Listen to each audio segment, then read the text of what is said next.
Hello everyone, thanks for tuning in to today's first video. We're doing the 5th Autumn 2020 update for today's first video.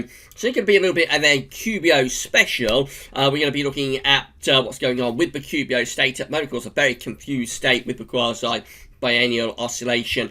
We'll be looking at both the westerly and the easterly phase of the QBO. It's going to be quite an interesting video, this, so sit back, relax and enjoy, and I'll get on it for you very shortly. Of course, we've done 4 autumn updates so far, as well as 2 season 1 roundups. It's all building up towards the GavsWeatherVids Autumn Forecast. It is going to be released at the end of August, so only a month away now. Really from the autumn forecast. Sunday the 30th of August is the day that we will release the GavsWeatherVids.com Autumn 2020 forecast. So yeah, we are beginning to move towards the business end of these updates right now. So I'll get on a 5th update for you very shortly. Just to say that we've got GavsWeatherVids Study Roundup coming up just after lunch, so that could be an eclectic mix of this and that. We'll be looking at the Study Roundup, as say, just after lunch, and then going to be live streaming from 6 o'clock. So we'll always have our Sunday evening live stream. And this one, I think, going to be looking at the GEM long range, but we're looking at the GEM winter 2020-21 forecast, as well as, I'm sure, some CFS data for the winter as well. So it's going to be a really, really good live stream from 6 o'clock. So do please check in to that one. Okay, so of course with the autumn update, it's going to be a long video. If you can't watch it all in go, then don't worry, it will be kept at the website GavsWeatherVids.com indefinitely, and it'll be placed on the autumn updates page tonight, and there'll be a written summary that goes with it as well, so you'll be able to watch the video on demand either at GavsWeatherVids.com or at the YouTube channel, and you'll be able to have a read of a written version as well whenever you want to do that. So yeah, it's going to be no problem watching the video. You can't watch it all in one go. A big thank you to our good friend Richard Trott for the fantastic GavsWeatherVids Autumn 2020 updates GIF. And yeah, so I think without further ado, we shall get on with it. So I'm just going to talk about the QBO, of course, first of all. So this is from NASA. And of course, the QBO is just an index that's reflecting the atmospheric state, and it essentially tells us the strength of the zone of westerlies, really. So when we're in a westerly phase of the QBO, the Quasi Biennial Oscillation, we will strengthen the zone of westerlies. When we're in an easterly phase of the QBO, then we weaken the zonal westerlies. So essentially, it's more of a driver for winter, but we do look at it for other seasons as well. And essentially, when we're in the easterly phase of QBO, we should be weakening the westerly winds, the zonal winds, a little bit. And so an easterly QBO is kind of a stronger signal for blocking, whereas a westerly QBO is kind of a stronger signal for a more zonal type flow. This is, as I say, from NASA, depicting the last 2 phases of the Quasi Biennial Oscillation. So we've got this blue-green area just here. That's where we've got the last easterly phase of the QBO. Of course, 30 HPA is kind of like the troposphere, 30 to around 50 HPA. Up here we've got 10 HPA. That's like the top of the atmosphere, in the stratosphere, down on the floor.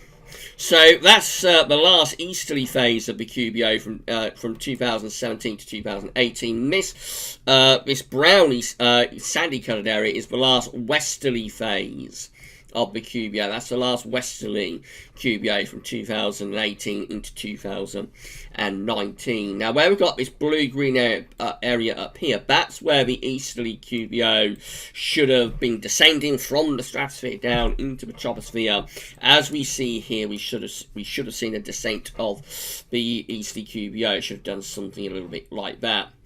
What you can see actually happened is that the easterly QBO phase split off into 2 sections, really. So up in the stratosphere went into the easterly phase of the QBO, and then underneath the troposphere, the very lowest level of the troposphere, and lower, we went into the easterly QBO phase. But in the troposphere itself, particularly around 30 HPA, we kept influences all the way through from the last westerly QBO. The last westerly QBO just didn't quite go. It did weaken a lot, went very raggedy just there. We almost went into the easterly QBO phase but just not quite. And over the past month or so, we've actually started to see the westerly QBO beginning to strengthen here, as you can see by these browny, sandy coloured area. The westerly QBO is strengthening both in the stratosphere at around 10 HPA at that level, which is not unexpected. You expect the westerly QBO to sort of reappear up the stratosphere, but bear in mind at this point we should be like doing that with the easterly QBO. So this kind of like should be the beginnings of the next westerly QBO setting up in like 6 or 9 months' time, just beginning to appear at the top of the stratosphere. So that's not particularly unusual. But what's happening here in like the troposphere and just above the troposphere, that is quite unusual, with that brown sort of sandy coloured area continuing, and if anything possibly strengthening a little bit as well. So it looks like certainly over the past month the westerly phase of the QBO has strengthened. Now there's two ways this could go, because this makes it very, very difficult to understand where the QBO is going to go through the remainder of this year. There are two ways that this could go, two possibilities. So the first one is that the westerly QBO could continue to strengthen, and we could go off into a westerly phase of QBO again, such as we have just here through 2018, 2019. The alternative scenario, actually there's three ways this could go. So the alternative second scenario is that this westerly QBO just disappears. We eventually see the easterly QBO sort of descending. Again, it's just taking a longer time to descend, but eventually we might see the easterly QBO beginning to descend. We go off into an easterly QBO phase. And of course, the third scenario, is that we might remain neither in a westerly or an easterly QBO. We might just keep these raggedy sort of westerly QBO signals going over the next several months, and we may find ourselves stuck somewhere between a westerly or an easterly QBO until eventually something will happen. One of the phases will get the ascendancy, be it the west or the east phase of the QBO, but we might just find ourselves stuck somewhere between a west and east QBO for the next several months. So all of this makes it very, very difficult, very complicated to see where things are going to go with the QBO for this autumn. These are the numbers in monthly periods of the QBO. So where we've got the negative numbers, of course, that's where we've got the easy phase of the QBO. For example, 1957, first half of the year anyway, has easy QBO negative numbers. 1959, first half of the year, has negative numbers. That's an easy QBO. And 1963, of course, the daddy of cold winters coincides with a strong and mature easterly QBO. Conversely, where we've got the positive numbers, that's where we've got the westerly QBO. For example, 1967, there we are, these positive numbers. With the first half of 1967, that's the westerly phase of the Quasi Biennial Oscillation. And another example of that, I suppose, is going to be in, this year. So 1959 again. So the first half of 1959 is easterly, but the second half of these positive numbers is westerly, and that goes on into the start of 1960 as well. So positive is westerly, negative is easterly, just to show what's going on currently with these numbers. So, of course, 2019, we know that 2018, 2019, is the last westerly phase of the QBO. So it begins at the end of 2018, it goes on through 2019, powering up into the summer 2019, and then into the autumn of 2019, the westerly QBO begins to weaken. It looks at the end of 2019 is where we're going to have a very smooth transition into the easterly QBO once again. So we have +9 there with westerly QBO, down to +8, down to +7, down to +5, down to +1. Very sort of smooth, typical transition seemingly from westerly to easterly. January 2020 is our first easterly month at -2.51. It looks like we go a little bit more negative in February 2020 as well, down to -3.20, a little bit negative again, a little bit more negative again in March, -4.36. It's quite a slow transition, but nothing to be overly alarmed about. No real indication, but anything unusual is going on there. April, we go down to -5.03. Yes, it all seems to be on course still. But May, that's the month where things begin to wobble, because instead of having an even more negative month for May, we actually have a slightly less negative month. We go from minus 5.03 in April to minus 4.86 in May. And then June really sets a cat amongst pigeons, because that goes even less negative, less easterly at minus 2.73. So you see what's happening here. It looks like the easterly QBO actually peaked at a very, very weak peak in April, and then since then we've begun to move away from that easterly phase of the QBO. And I would suspect that this number may come in less negative again. It may even be slightly positive. I'll have to wait and see. But when this number appears for July, I've got a feeling it will be less negative than the June before it. So yeah, it's a very, very confused picture, and we have three possible scenarios for what's going to happen with the QBO. Of course, that makes it really, really difficult for this update and to work out where we should be pitching the QBO versus the GavsWeatherVids Autumn 2020 forecast. So the first potential scenario that I want to cover is developing westerly QBO. So let's go back to this again, and let's just say that this brown sandy coloured area gets ever stronger over the remainder of 2020, and we start to see westerly QBO descending, such as it does here in the last phase of westerly QBO. Which is 2018 to 2019, of course. So that's the first scenario, that westerly QBO continues to develop, continues to power up. And so the first thing we're going to look at is autumns that are coinciding with developing westerly phases of the QBO. The first one of those is 1955. The first one is 1955. Remember, we only go back to 1950s with the QBO, so we can't go back into the first half of the 20th century. We can't go back to the Victorian era. We are only looking at years from 1950 onwards.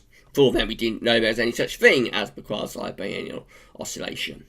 Okay, so the autumn of 1955, I should say, has high pressure over and to the west of the country. It's a very dry autumn. It's an anticyclonic autumn with this developing westerly QBO. Quite a warmish autumn as well. I think in 1959, it's a continuation really of the summer, which was a very, very warm, very dry summer in 1959. It's really a continuation of that. Just lots of dry and warm weather through the autumn of 1955. Our next autumn, coinciding with a developing westerly QBO, is 1957. This one also looking quite anticyclonic with above average heights, again centred over to western country, below average heights are up to the north. Jet stream is pushed northwards as well. So that's another pretty anticyclonic autumn, but I think it does have a wet September. Next we have 1959. Again, this is with a developing, a strengthening westerly QBO. This one's a continuation of a very dry and warm summer too. So this one with high pressure over Scandinavia and going northwards. Winds are in from the east. Very extended summer. The summer of 1959 begins in the spring, and it's still going on in September and October. It's not till the end of October and into November that we finally break down the summer of 1959, finally end the summer of 1959 right at the end of October and into November. That's a very warm and dry autumn in 1959. And this is a rather different one. This is 1961. This is our first very unsettled autumn with low pressure here extending across the west of Europe. That's a pretty wet autumn, I think, in 1961, although it may have had a warm, dry September. Next we have the autumn of 1966. This is a very unsettled autumn, of course, after a really wet summer. So the autumn of 1966 was very, very wet indeed, with the high pressure pulled out into the middle of the Atlantic, jet stream doing something a little bit like that. It's a really wet autumn for 1966 after a very wet summer. Then we have the autumn of 1975. This is a rather more anticyclonic autumn. It's a rather drier autumn with high pressure to our east-northeast, generally favouring bringing in easterly winds. It does have a wet September after a hot summer. In the summer of 1975, we do get a wet September, and then it starts going much drier again through the remainder of the autumn. Very dry period, of course, here through the middle of the 1970s. So that's indicative of a very dry period in the middle of the 1970s. A dry anticyclonic autumn, therefore, but quite a wettish September. Then we've got the autumn of 1980. This one is quite an unsettled autumn. It has a warm, dry September this time. I think September 1980, pretty warm and dry. But then after that, October goes very wet and unsettled. I mean, November is cold with unusual cold around bonfire night. There is frost and snow in the bonfire night, or around the bonfire night of 1980. Overall, quite an unsettled autumn in 1980. Then we've got 1990, again with a developing westerly QBO. So this one has above average heights out to our west and northwest, below average heights to our southeast. Winds are coming in from like an easterly sort of direction. This is quite an unsettled autumn. It has quite a coolish or sort of average and quite wet September. October's pretty warm, and then November goes drier and colder in 1990. Overall, a relatively warm autumn though, and quite unsettled. And then we've got 2010. Yes, the autumn that preceded, but December to remember, happened with a developing westerly QBO. And look at this, we do see the indications of the December to remember through the autumn of 2010, with blocking up towards Greenland and Iceland, and this deep trough of low pressure underneath it across northern Western Europe. So you can already see the pattern of the December to remember setting up through the autumn of 2010. Of course, a December to remember actually gets going in November of 2010, in the final week to 10 days of the month. And then lastly, with a developing westerly QBO, we have 2016, and this one is a warm anticyclonic autumn, high pressure dominated, with high pressure over and to the north and east of the country. Winds are in from the east. So yes, that's a dry and warm autumn in 2016, particularly hot in September of 2016. Right, so putting all of that together, this is how all Septembers combined are coming out with a developing westerly QBO. So all Septembers, what am I doing with that? That doesn't want to be there. So it has low pressure up towards Greenland and Iceland, but it does have quite an anticyclonic signal close to the UK. Actually, it is a little bit westerly, but overall you can envisage that quite a lot of these Septembers are probably favouring a fair amount of dryish and quite warm weather.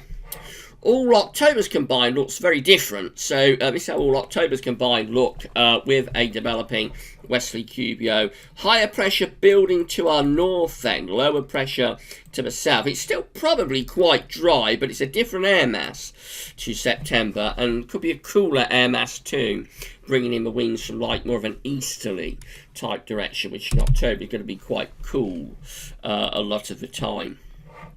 And then all Novembers combined, following developing westerly QBO autumn. So these are how all Novembers combined look with a developing westerly QBO, essentially. And yes, so we see that we sort of move the high pressure over towards the North Atlantic then. So you have above average heights appearing to the south of Greenland. It's not quite northern blocking.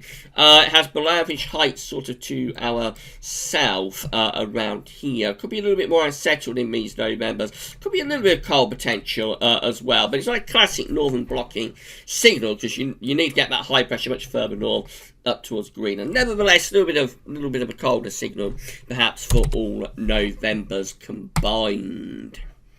And this is how all autumns combined are looking following a developing westerly phase of the QBO. So above average heights tend to be to the north, below average heights tend to be to the south. It's also a very unsettled signal to southern and southwestern Europe. For us, probably a relatively dry sort of signal actually, certainly not particularly Atlantic driven. And probably favouring sort of an easterly type flow. But bear in mind, September looks like it could be a drier, warmer month. Whereas October and November potentially go a little bit cooler, especially November, a little bit colder potential coming through there perhaps, but quite a dry signal, I think. for these autumns. Okay, so I'll pause the video there. We'll talk for nearly 20 minutes. I'll pause the video there, and when we come back, we're going to do it all over again. But this time, we will have a look at autumns that are coinciding with a developing easterly phase of the QBO. So, more in a moment, but I'll pause the video there. You go and get yourself a cup of tea and also some little nibbles, perhaps. Whatever you like to nibble while you're watching our long-range updates. I'm still on the diet, so I won't be having any nibbles. But you get yourself a cup of tea and some nibbles. I'll see you back very shortly, and we're going to go through autumns that are coinciding with a developing easterly QBO. Very, very soon. I'll see you shortly.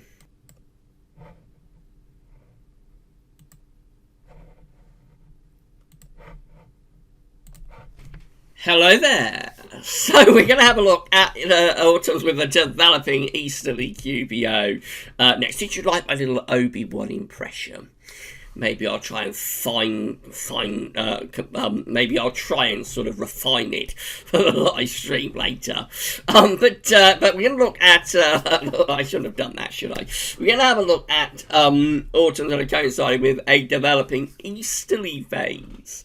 A developing easterly phase, let's get serious now, Gav. So we're going to have a look at autumns that are coinciding with a developing easterly phase of the QBO next. So, of course, in the first part of the video, we looked at autumns that are coinciding with a developing westerly QBO. Now we're going to look at autumns that are coinciding with a developing easterly QBO. This is all because we have no idea at all, really, what's happening with the QBO. You know, your guess is as good as mine where the QBO is going to go through the remainder of this year. Going to be very excited to see where it's going to go, but I have no idea. So unusually, I don't think we've ever had to do this before. So unusually, we're having to look at both phases of the QBO because we don't know how this is going to play out. So we looked at Westerly QBO autumns, developing Westerly QBO autumns in the third part of the video. Now we're going to look at developing Easterly QBO autumns in the second part of the video. If you are enjoying this video, then please give us a thumbs up on video. Let YouTube know that you're enjoying it. Tell us in the comments what you think. What you think is going to happen with the QBO this autumn. Let us know. And don't forget to subscribe to the channel if you aren't yet subbed.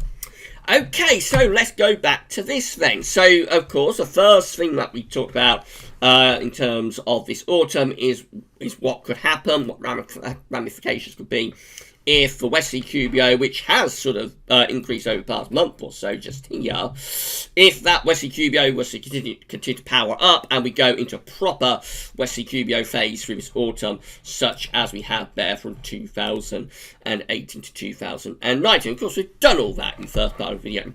The alternative scenario, one of the alternative scenarios, is that we will see this blue-green area beginning to power up and descend, such as it does over here from 2017 to 2018, which was the last easterly phase of the QBO. So all of these browny, sandy coloured areas, they go, they disappear, and we just go into a proper easterly QBO phase, albeit it's delayed. So that's the next thing we're going to look at. What happens with developing easterly QBO autumns? So the first autumn that had a developing easterly QBO, strengthening easterly QBO, was the autumn of 1958. This one is quite an anticyclonic autumn again, although again it does have quite a wet September. There are two wet Septembers later in the 1950s, in 1957 and in 1958 too. But despite the wet September of 1958, actually, it's a relatively anticyclonic autumn with high pressure sitting to our east and northeast and favouring sort of easterly winds during the autumn of 1958. The next one is 1962. So, yes, the autumn that precedes the daddy of cold winter, 62-63, was a developing easterly QBO autumn with high pressure again involved, but this time sort of over to Western country. Not all that much sign of what's going to happen in the winter, interestingly. It is quite a coolish autumn, though, quite a cold autumn, anticyclonic, pretty dry, pretty cold, winds often coming in from like a north to northwesterly direction, but very little sign from a northern blocking perspective of what's going to happen for the daddy of cold winters in 62-63. Next autumn is 1965. It's a cold and wet autumn with a developing easterly QBO. This with high pressure blocking to the north and low pressure over to the south of the country. Cold and wet in the autumn of 1965, and there is early snowfalls, particularly in November of 1965. 1960 is a very cold decade all round, of course. All seasons are pretty cold, with unusually depressed temperatures through much of the 1960s. Autumn 1967 is another unsettled autumn, but this time it's a lot milder though. So saying that the 60s is a cold decade, which it is, not every single season was very cold. Some of them were sort of relatively mild, and the autumn 1967 is a decent example of that. It's just unsettled, westerly, Atlantic driven, so it's a wet autumn, but it is quite a mildish autumn as well. Then got the autumn of 1976. Of course, this is the end of the Great Drought. The Great Drought, mid-70s, starts at the end of 1974, and it's still going on into the summer of 1976, which is the daddy of hot summers. And then the drought breaks, and we go into a very wet autumn in 1976. And of course, this is indicative of that, with deep low pressure across not just the UK, but most of northern Europe as well. The high pressure from the summer recedes away to the northeast. That gets pushed away to the northeast as low pressure finally ends that great drought in the autumn of 76. And we've got the autumn of 1981, so this is quite a cool and wet autumn as well. Low pressure, average heights, low pressure dominating across much of northern and western Europe. A bit of a northern blocking signal as well, indicative of a cold winter. Going to set up for 81, 82. September and October of 1981 are both cool and wet months. November is also quite wet, but it is a little bit milder. November of 1981. Generally a very unsettled autumn with that one. Then we've got the autumn of 1983. This is a drier and warmer autumn, again with a developing easterly QBO. This one with above average heights across most of Western Europe, below average heights out to the west. It's a drier and warmer autumn in 1983. Autumn of 1986 is next, with low pressure again to the north, high pressure to the south. This is quite a westerly autumn. A lot of quiet weather during the autumn of 1986, and relatively mild chill, though it does have a cold and dry September, usually cold and dry in September of 1986 actually, with a lot of early frost. Autumn 1991, next. This is kind of nondescript with below average heights again across Western Europe. Not particularly exciting. Above average heights pulled out to the west. It has a very dry and warm September, and then after that the rest of the autumn is quite nondescript really in 1991. Autumn 1993 coincides with a developing easterly QBO. This one has high pressure to our north and northeast, low pressure to our south. This is a cold autumn. One of our last sort of really cold autumns was in 1993, very, very long time ago. We are overdue a cold autumn, well and truly, we definitely are. So this one has a very wet and cool September. October and November are drier, not excessively wet, but all the months of the autumn of 1993 are cold, and particularly so in November of 1993, where we do get snow, ice, and easterly winds as well. We've got the phenomenally wet autumn of 2000, so this is a completely different pattern with just a deep trough of low pressure across the North Atlantic and Northern Europe too.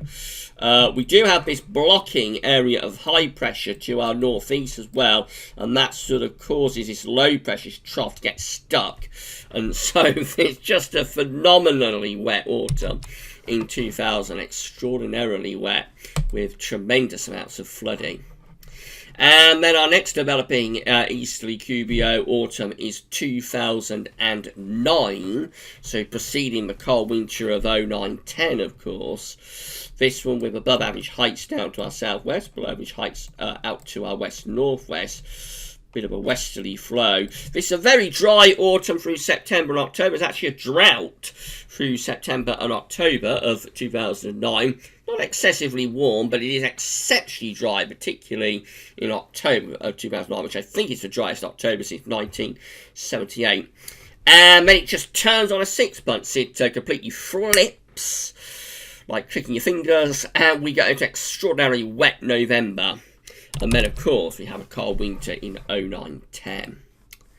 And we've got the autumn of 2011. This is a warm, dry autumn with above average heights to our east, below average heights to west. And we're drawing up very warm southerly winds in the autumn of 2011. And our final autumn that coincides with a developing ECQBO, we looked at it a minute ago with the charts from NASA, is the autumn of 2017, and this one, of course, it's a relatively dryish sort of autumn, but quite a cool autumn as well. I don't think it's quite colder than average. I don't think it's quite below average because it did have quite a warm October. But September and November are cool in 2017. Of course, it has the remains of Hurricane Ophelia coming across the country on, I think it's 16th of October, 2017. And that produces those bizarre Martian red skies. But overall, it's a little bit of a cooler autumn, actually, despite having quite a warm October. It's a little bit of a cooler autumn, and a little bit drier as well. Okay, so let's put all of that together, and this is how all Septembers combined are looking when we have a developing easterly QBO. It's very different, of course, to the developing westerly QBO. This is a much cooler and much more unsettled signal for September when the QBO is going into its easterly phase. Low pressure over to the west of the country, in come the westerlies. So, yes, it seems to make a big difference for September whether we're in an easterly or a westerly QBO. We do have northern blocking as well. So yeah, it makes a big difference actually about whether we're in a westerly or an easterly developing phase of the QBO. They have all Octobers combined with a developing ECQBO. And again, it is very different to westerly QBO phase. This time, tend to get higher pressure setting up to our south, lower pressure to the north, bringing in winds to the west. That's a drier, warmer signal, perhaps, for October after the wet September. And then all Novembers combined just look rather unsettled, really quite wet, low pressure over the country and to the west. There is a suggestion of blocking high pressure up to the northeast. Maybe starting to set things up for the winter, who knows. And then, of course, all autumns combined when we have a developing easterly QBO looks like that.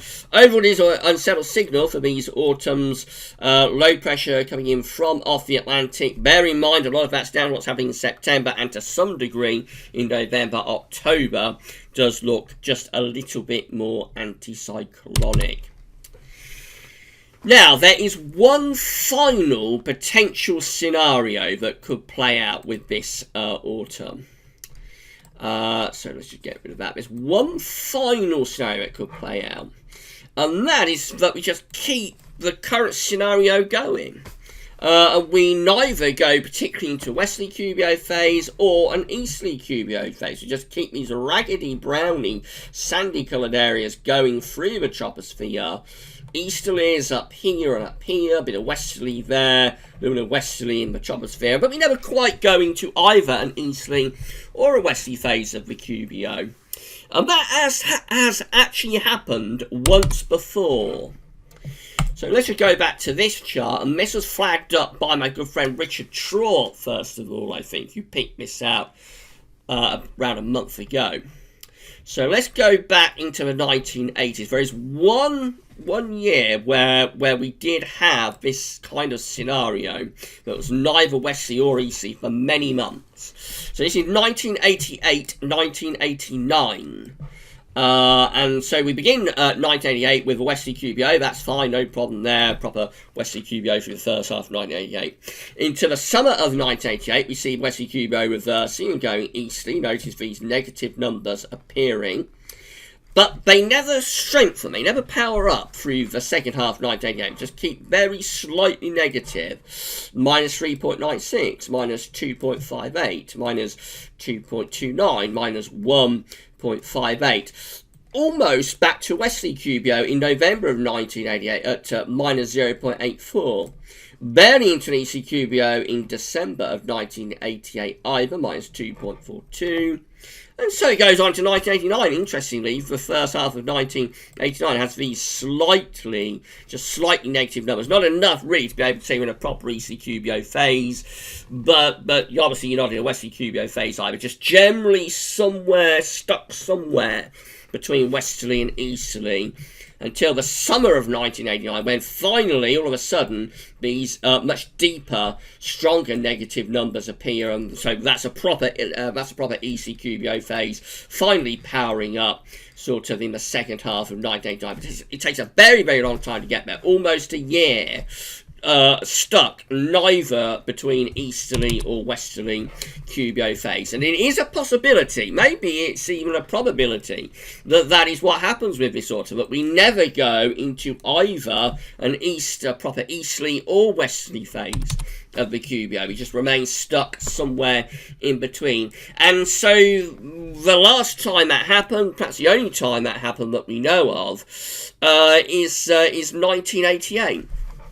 And so here we go. This is how the autumn of 1988 is looking, with an anticyclonic autumn, high pressure centred over and to the north of the country, but average heights out to the northwest. It's a dry, mild autumn overall, particularly so, I think, in October. Does go a little bit colder in November of 1988, but I think that's quite a coldish November. A little bit of snow around through November 1988, and then, of course, very mild winter for 88, 89. But overall, that's a drier and quite mild autumn in 1988. Okay, I hope you've enjoyed this QBO special. We've talked for 35 minutes. It's been very, very involved. So something a little bit different. I don't think we've ever done this before. We never had to do this before. Look at both phases of the QBO. Normally, we're quite sure where things are going with the QBO.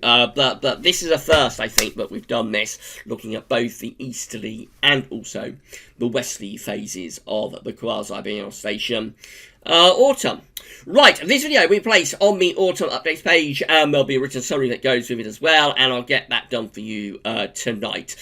Before then, though, we've got GavsWeatherVids Study Roundup coming up just after lunch, and then we're live streaming from 6 o'clock. We'll be going live. No doubt we'll discuss the ramifications of this update. I'm sure we will. In the live stream, we'll be taking as many questions as we can, and I will show you the GM Winter 2020-21 temperature and rainfall anomaly forecast. No doubt we'll have a look at CFS-V2 as well. Okay, so come back for that at 6. Before then, it's GavsWeatherVids Study Roundup, and I'll see you live on the YouTube channel and across all GavsWeatherVids platforms. I'll see you live at 6. See you then.